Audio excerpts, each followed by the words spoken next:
Hello, ladies and gentlemen, and welcome back to NSUSpartans.com.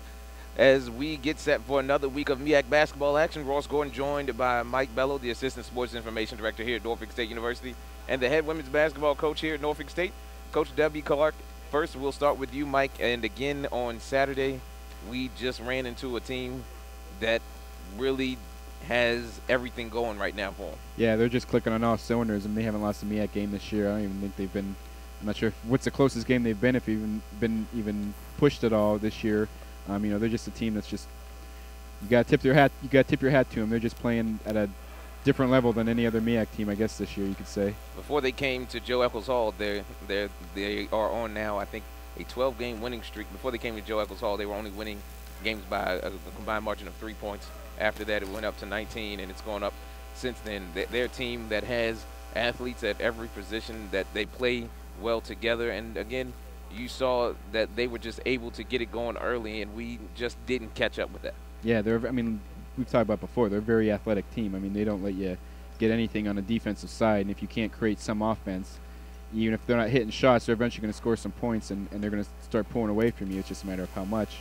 And NSU, Spartans kind of had a tough time with that early on in the first half, kind of turned the ball over way too much, and against a team like Hampton, that's going to easily snowball. Thank God Olivia Allen is done, hopefully, and we don't have to see her again.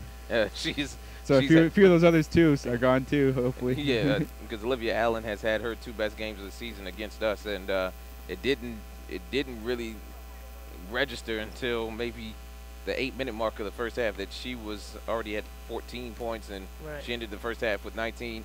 It's kind of hard when somebody's in that zone to get them out of it, because she made shots that we would probably be okay with her taking. Well, absolutely. We knew she was a three-point shooter and she could drive, and our goal was to guard her honest, because we had to defend the three-point line as well as her penetrating, and she just really had an outstanding night. Nothing we could do to stop her. And the thing about it, we knew coming in she was going to do what she did, because she did the first time here, and we just didn't have an answer. I think overall we were just way too timid to be successful. They're a hard-working team. They're very aggressive, and I said going into the game, we had to match their intensity to have a chance, and I don't think we did that. Coach, I was just going to ask you, when you have a team that's playing that well, what's the biggest key to getting off to a good start against a team like that? Well, first of all, you have to do what you do well, and turn the ball over was not a key. They thrive on that. I think they had 27 points off of our turnovers, second chance points, fast break opportunities, all generated for things we did poor. And I said the biggest thing we had to do was take care of the basketball, and we didn't do a good job of that. And I think over the last couple of games, I think people have started to see, if we get Rika Trice going and if we get Rachel Gordon going, that it'll be a good night for this team. And they took Rika and Rachel away from the outset, and it seemed like we struggled to get anything going until maybe Jasmine Gray, who played well for us, I think, came in and made some huge plays to get things going. She did give us some quality minutes, and a lot of that has to do with that pressure. It's tough. Rika, she's an outstanding point guard, but you got that long Hamilton coming after you, and every time you're trying to make a pass, there's someone in the passing lane. A lot of our mistakes came because of that pressure defense, but I don't think we were as bad as we displayed the other night. I just think there was a little, like I said, intimidation, a little timid, but played a little lack of aggressiveness kind of hurt us a lot. Coach, we move into this week as we take on Delaware State. I guess it's sort of a rematch of a team that was rolling before they met us and now have really put the car in reverse since they left us. And they've struggled. They've lost their last 5 ball games, and they're coming into this game reeling a little bit. How do we keep our mental focus, knowing that we didn't play well our best ball game against Hampton, against a team that is struggling in Delaware State, and they can't get it right now? Right. Well, I think, first of all, the Hampton game, we have to learn from our mistakes. We can't bring that back, and hopefully some of the things that we'll learn will carry into the game against Delaware State. I think we'll go into the game with some confidence. We did a lot of great things against them. Our field goal percentage was great. We held their top scorer to single digits, so we did a lot of good things, but they also have to realize Delaware State is very angry probably right now and very hungry for a win, and it's a different environment playing there than there is here, so we just have to really focus on all the dynamics of the game to be successful.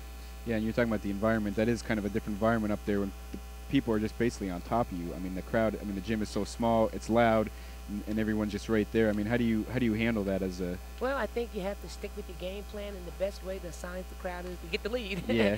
So I think if we go out and play as well as we're capable, execute the game plan we did the first time with them, I think we'll be fine. Delaware State, a very deliberate team, much like their men's team. They don't shoot a lot of threes. They drive. They want to get to the basket. They want to get to the elbows and hit some shots from there. We did a good job of limiting their touches in the spots that they wanted to be in for the most of the game. But I think the biggest thing for us is offensively, we got our post players in positions to make good plays, and that really set us in a good way. We did a good job of that, and a lot of that had to do with good ball movement. We were very deliberate in our offense. We shot the ball 44% in the field. We got people good shots where they are effective, and it kind of kept them off balance. We got the ball inside, then we were able to shoot some outside, and we were able to score hitting open shots. So I think that was key. And the fact that our defense was pretty good. We held Tierra Hawkins to, I think it was 9 points. Tasia Bristow, on the other hand, she had a great night, so we had to do a better job of containing her.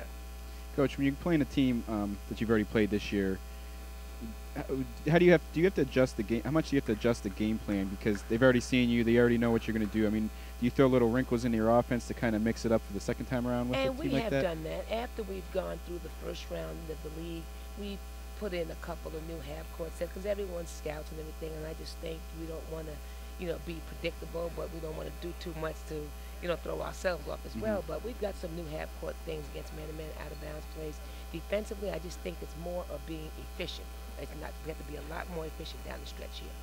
Coach, big game this weekend as we take on Delaware State, and we sort of wrap this up by saying we have this last road game and then 3 games at home, which I think are going to be crucial to our success. Talk a little bit about what it means to win this ball game. Well, I think it's very important because they're 2 slots ahead of us in the standings now, and to come back and have those 3 games home in the standings like Hampton and everyone else. So we do have a great chance to move up in the standing and get a good seed for the tournament. And that's our goal right now. And I think if we play up to our potential, play as hard as we possibly can, execute the game plan, we can be in the thick of things for the tournament. The tournament's going to be held right here in Norfolk, Virginia, so the Spartans will have however many home games, and hopefully we can get to that tournament championship and win that bad boy here in Norfolk this year. For Mike Bello and Coach Debra Clark, I'm Ross Gordon. Thank you for watching NSUSpartans.com.